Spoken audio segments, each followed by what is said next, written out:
Hello everyone and welcome to another high-elo game of Age of Empires. Today, roided out stone miners are taking on roided out gold miners as Hera, playing as the Poles in blue, takes on the Viper, playing as the Malians in yellow. Now all the players herd their herdables, explore their immediate surroundings, and try to get their butts up to Castle Age because we are on Empire Wars yet again. Oh, for the love of God, players, let me get through my Civ introductions, or at least let me get through the first minute of the game before you already start attacking each other. Why don't we take a look at the Civ matchup we are going to be watching today? There really is no rest for the wicked, is there? In any event, the Poles are a civilization that can spam both its light cavalry, which can be upgraded to do trample damage, and its heavy cavalry, which can be upgraded to cost a lot less gold. Now, to support their cavalry units, the Poles can field the Obuch, a unique infantry unit whose attack actually lowers the armor of whatever unit it's attacking until that unit is basically naked and afraid. Economically, Pole villagers regenerate HP, their stone miners also generate gold for free, and their farmers, they drop off food at a full work instead of a mill. The way this structure works compared to your good old run-of-the-mill mill is that any farm seated within this square shaded area, 8% of that farm's value automatically gets added to the Pole coffers, leaving 92% of a farm to be tilled by the villagers. Fire galley already out. Somebody's gonna die here, I don't know who, but in any event, let's take a look at the Malians, a powerful civilization whose infantry come with extra pierce armor and whose cavalry can be upgraded to get a powerful +5 attack boost. Now, combining the mobility of cavalry with the relatively lower cost of infantry, the Malians can field their unique unit, the Gabedo. This is a fast-ranged melee unit similar to, but a lot more cool-looking, who's kidding who, than the Frankish throwing axeman. Now, economically, Malian gold miners do drop off 10% more gold, and all of their buildings except for farms cost 15% less wood. Now, if you want to keep your villagers nice and safe and productive, well, the Malians can upgrade their town centers to actually fire 8 arrows when ungarrisoned and 18 when fully garrisoned. So those are the two civilizations, very, very powerful mid to late game civilizations. And the first kill of the game, first blood drawn by these archers, these feudal age archers of the Pole. We'll see how long they can last here, although I say that they're getting a good amount of kills already. But one of them does fall, the second should fall as well, and now we've got a high-stakes engagement at the 7 o'clock position of the map. The Viper brings in a second scout, guns down the last remaining archer, and takes the kill lead 3-2. As I mentioned, we are on Empire Wars, which means everybody starts the game in Feudal Age with 28 villagers, a bunch of infrastructure, and just like a bunch of games, some infrastructure seems to be very clumped in a square or rectangle shape. Other infrastructure seems to be kind of spread out in a bit of a straight line. Although I think there's some elevation here which causes this optical Age of Empires optical illusion. So whether or not that's fully walled off, I have no clue. We'll see whether or not the Viper sticks in a palisade or something like that in between those two houses. And like yesterday's game, we are on Dunesprings. Don't worry, unlike yesterday's game, a big old sandworm isn't going to appear on your screen anytime soon. We'll see whether or not the players fight tooth and or nail over the central lake. For now, it's just the Viper who's got some fishing ships. Hera is patrolling with a fire galley, 0 kills, a little bit of HP damage as these villagers, both to the top and to the bottom of the lake, continue taking their shore fish. Hera exploring the southern reaches of the map, the Viper exploring the northern reaches of the map. It looks like there's another kill. Who got the kill? Tell me it's the miners. No, it's probably the spearman. No, probably the scout. No. Who the hell got this kill? Definitely not the town center. Looks like there was another kill here, by the way, as well. A villager, nonetheless. And it looks like the Viper takes a 1 villager to none kill, but the overall total kill count is the same, as both players are now heading up to Castle Age off the back of 10 fewer economic units. Our Pole will hit Castle Age a minute and 40 seconds or so ahead of his opponent. We'll see what Hera with 10 villagers, now 6 on stone. Now the question is not where, if he's going to place a castle, but the question is where is he going to place a castle? Although right as I say that, he of course spends 100 stone on a second town center off to the left side. Let's take a look at the resources on this map because it is a fairly new map. a lot of stone, a decent amount of gold, decent food, and decent wood. So a lot of stone on this map. We'll see whether or not we see any kind of major castle play. But this is, by the way, a very cool new feature of Capture Age, that they do allow you to see things like this. Hera's going up to 430 stone. The Viper has more stone than his opponent, so maybe it's the Viper actually who is going to be 100 seconds behind his opponent going up to castle, who will get the first castle of the game as he takes firm control of the water. Doesn't look like Hera wants to contest this at all. And so there you go. You always wonder on a dual map like this, of a joint land water map, whether or not the players will fight over that water. We have seen some fighting yesterday. I'm not going to spoil what happens then, but seems like on this particular... Did the fire galley go down to the knights? It definitely looks like it.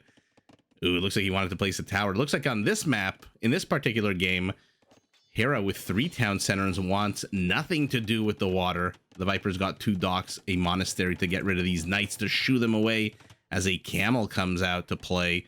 2 camels come out to play, and that basically means the knights have to get the hell out of here, which basically means, why did you build a monastery if you're going to shoo away your opponent with these 2 camels? Scout continuing to look for relics. How many relics are around on the map? 1, 2, 3, 4, 5, it looks like, unless my counting is not correct. And now the monk for blue. So similar similar build styles for both players. Will the camel move in? Does he have husbandry? No, he does not, which means he is going to get converted. Yeah, there you go. Not only do you move too slow, not only do you attack too weakly, but your luck in the RNG means that you just lost your first unit to a conversion. But does the Viper really care? He's already, oh my goodness, roiding up his entire civilization here. Squires for his infantry. Are we gonna get to see Gabetos? Wheelbarrow, horse collar for his economy, devotion to keep his units safe from conversion, chainmail armor, I'm trying to click on it there, chainmail armor to keep those Gabetos safe. And there they pop out. I absolutely love the resting animation of this unit as she throws her Kapinga in the air.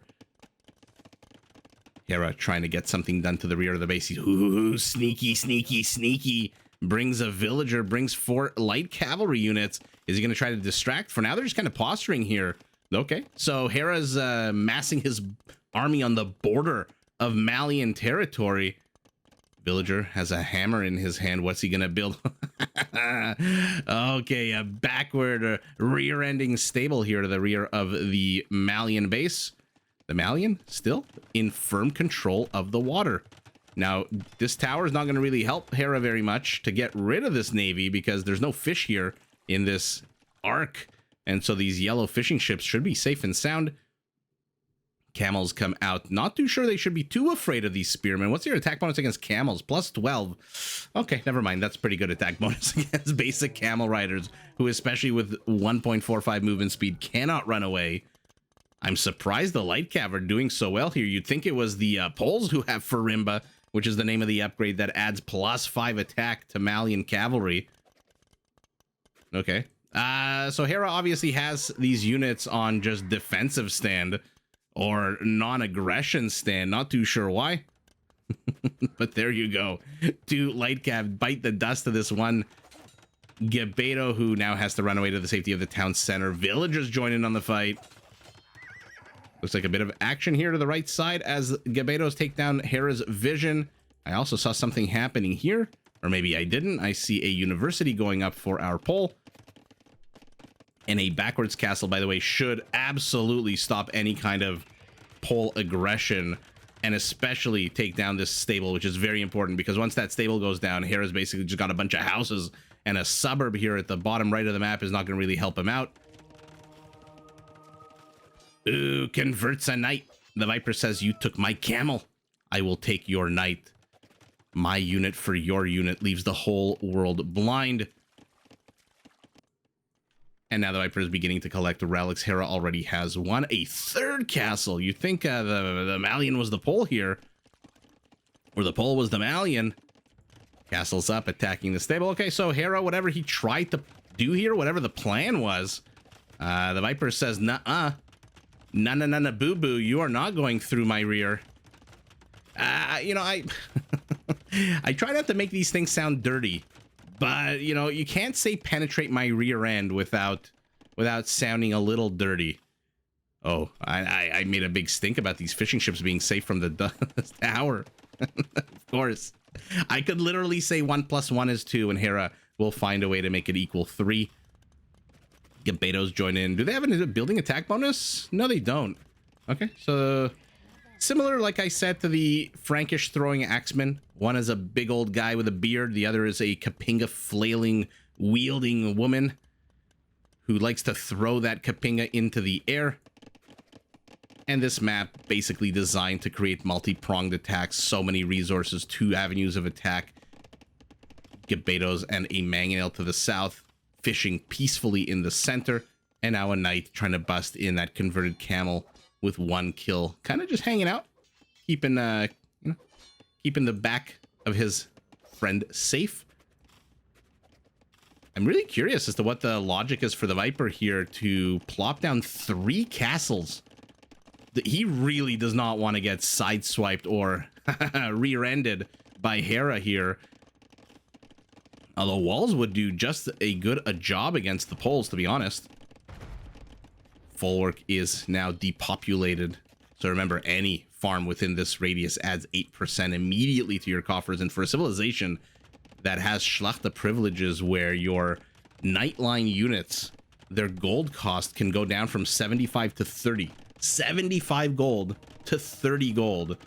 Having any extra bit of food to start spamming those knights is an amazing feature. The poles, in my opinion, if not the best, one of the most synergistic civilizations. I didn't mean to say the best. If not one of the most, then the most synergistic civilization. By that I mean all of their features combine into one kind of game plan, one kind of big meta, whereas other civilizations seem a little more disjointed, a little more put together, rinkety-dink.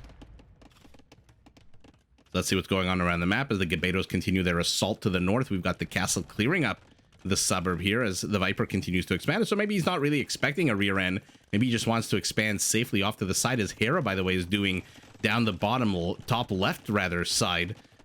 And now he's getting the relic over here. Okay. It's 2 relics to 1 in favor of our pole. It's going to be 3 to 1. Folwark is down. Crossbows, though, are here.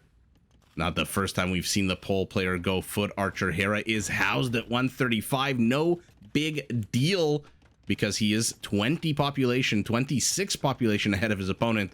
So being housed, not the greatest thing in the world, but when you're ahead 26% population, you're a quarter bigger than your opponent. It's not the end of the world. Folwark is going down. Will he go after the free gazelle meat? This is still 400 or so, 420 food, if I'm not mistaken, for free. No, he goes after the after the farms instead. 2 castles. I mean, I thought the pole stone miners were pretty cool, generating automatically the gold as they do. Where are you guys going? Straight into a castle? Oh, they're going after the Treb, which I didn't even see the outline of over here. Sometimes it's very hard to see. And what an absolute beast of a raiding unit is the Gabeto. He loses 1 in exchange for a Treb. Maybe 2? Maybe a second got gunned down, or maybe 2 here. 2 or 3, let's say, in exchange for a Treb is not the end of the world at all. I think that's basically half the cost of a Treb. Now they're going to start taking down infrastructure as Hera says, you know what? I'm Hera. When someone attacks into me, my instinct is to attack right back. Not too sure where the monk is that's trying to convert this Gabeto, this knight. Oh my goodness. You are going to have a long way to walk before you can get to that knight. And look at this, our Malian abandoned ship here. Garrisons 10 villagers, the rest flee to the east. As another Treb pops out for our pole. Where's your second Treb? Oh, it's over here, still packed up. By the way, the pole, not to beat a dead horse here, but the pole stone feature where their stone miners generate gold, it's a pretty insane ratio. 1 gold for every 3 stone, which is pretty bonkers. That's a lot of gold for stone miners. Which is why you'll see the stone count going up a unit, up a unit, up a unit as the stone count rises. Hera's stone pile just completely depleted, meaning he plopped down a castle. Yeah, it's over here to the bottom left. But his castle is down over here. Did he get Schlacht? I don't think so. I don't think he's interested in Schlacht this game. He is going full-on light cavalry. Let's see. Pole winged hussars. They are one of the only two civilizations in the game who have their hussars replaced with winged hussars, which, by the way, are already stronger and tankier, and they have a bigger attack bonus against monks and can be upgraded to do trample damage. How cool is that on a light cavalry unit? And by the way, a pretty damn good trample damage, 33% within a 0.5 tile radius. One treb falls. Oh, no, no, no. Why did you bring these guys? Oh, he should have kept attacking the treb on the left, unless the goal is to keep attacking with the bombard cannon here. All of the light cav gets slaughtered. But two of the three trebs here for the Malian do lie dead. The bombard cannon retreats to the safety behind a few meat shield light cavalry units. Both players are in Imperial. This castle attacking a house. This castle attacking a house. The poor housing communities in Age of Empires always seem to take the brunt. And it looks like the Viper's abandoning ship. By the way, another castle here for the Viper will stop Hera's progression. Remember, he's got a whole bunch of castles here going up the right side. Oh my goodness, the right side of the map. He does lose the castle to the Treb assault, and now his crossbows are arbalests. Hera has got 1,700 food. Okay. I'm assuming he's saving that food up for... There it is, winged hussars. Let's see Lakitic Legacy. Let's see Farimba, which will add attack to these 6 camels and 1 light cavalry unit. I believe with there. Oh my god.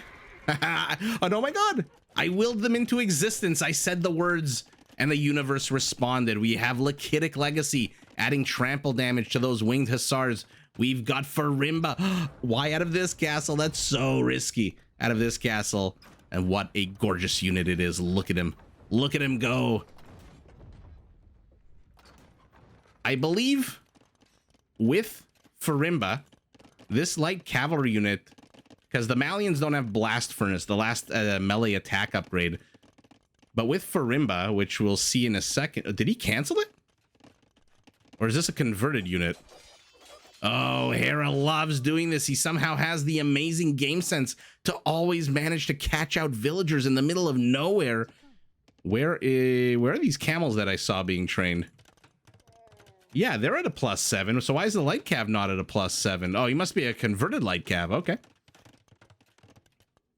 You bastard. I was going to show that the light cavalry unit with a 14 attack actually, even though the Malians don't have hussars, with Farimba, their light cavalry actually are stronger than hussars in terms of attack.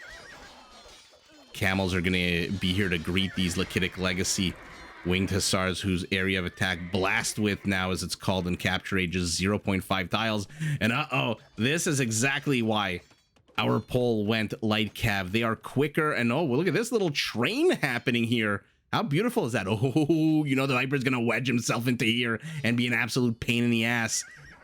But with trample damage, he's got to be careful. Oh my god. Hera's trying to Viper the Viper.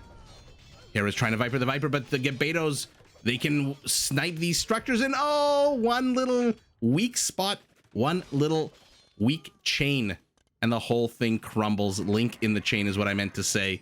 And the whole thing crumbled. That was a valiant attempt by Hera. He did, at the end of the day, manage to get a good number of those Gebetos, but ultimately was unable to kill them all, as now the camels come. So not only do these guys attack now on a 14, 14, but they also have their 18 attack bonus against cavalry. So 14 minus your 3 melee armor is 11, plus 18 is 29 damage to a unit that has 100 HP. What a beautiful fight. On the other hand, you've got a trash unit that does trample damage. 33% of 13 is probably, what, 4.5 damage to neighboring camels? So it's not that terrible of a fight here for the Pole, who is at 200 population. The Viper is struggling. He's not even at 150. What's here? Oh, he's brought his arbalests down the right side. By the way, all of the castles, the 2 up here, the 1 in the middle, And now these two are exposed. He's brought 2 Trebs, a whole bunch of Arbs. Hera absolutely going beast mode with his population, pulling the Viper's lower population left, right, left, right. He's got 10 camels. I mean, the Viper technically has unit to unit the better army, especially now that he's going to snipe the BBC. But the problem for him is his better army is nowhere to be found. Oh, goodness gracious. Hera's got 36 winged hussars on tap, and that is exactly what... Oh, pardon me. That is exactly what happens when you let the pole run a freaking monk. How many... A muck, not a monk. 12 fullworks dotting the map.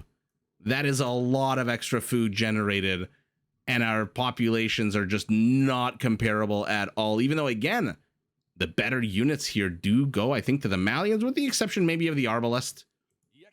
The pole Arbalest is, I think it's just missing the last. I can never remember the name of the last. I can never remember the names of the last armor upgrades, all 3 of them. You know, it's this weird thing in my brain. Plate mail armor, ring. I think it's ring archer armor, because this is leather. This is padded. I think it's ring archer armor, but that's the only upgrade these guys are missing. And so they're a pretty strong unit on the whole. And now he's raiding the economy. What an absolute epic game. Didn't last very long, but the Viper shoving. First of all, let's go back to basics. No one took water. No one gave a rat's ass about water. The Viper's got 2 emergency demo rafts stuck inside these docks just in case his opponent tried to take the water. His opponent had 0 interest in the water. And by the way, did both players depopulate the entire fish population? No fish left in the lakes. No, there's some shorefish here. Man, oh man, Age of Empires is not a very ecologically friendly game. I'm just gonna leave it at that. I don't see Greta Thunberg going on Twitch and playing this game, to be honest. But number one, no one gave a rat's ass about the water. There seemed to be a few fire ships and galleys and whatever fighting in the beginning of the game. Then Hera tried to do that sneaky maneuver with the stable over here, I think. And after that, the Viper went up the right side. Hera went down the left side. The Viper looked like he was doing a good amount of damage here. And then Hera showed up with the BBC 2 Trebs. And the Viper's Gebetos turned tail and ran back this way. And then out of nowhere, like a magic trick, appeared over here. And then they got chased and gunned down by these winged hussars. I'm not too sure what the game plan there was for the Viper, why he abandoned these 2 castles so readily. He had a lot of villagers here. He could have built infrastructure. He could have added a few stables. He could have taken some more stone to repair the 2 castles that were nearby. Instead, those villagers ran away, and Hera, with that amazing game sense that he has, absolutely slaughtered them on their return trip home and just pushed down the left side. And then once he saw that the Viper, hey, wait a second, you're not really fighting me on multiple fronts. I'm looking at the score. We're both in Imperial. I think your army is not as big as mine, so let me shove down both sides and see.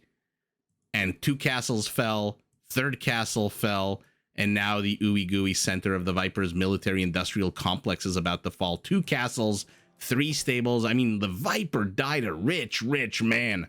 1,300 gold, enough stone for another castle.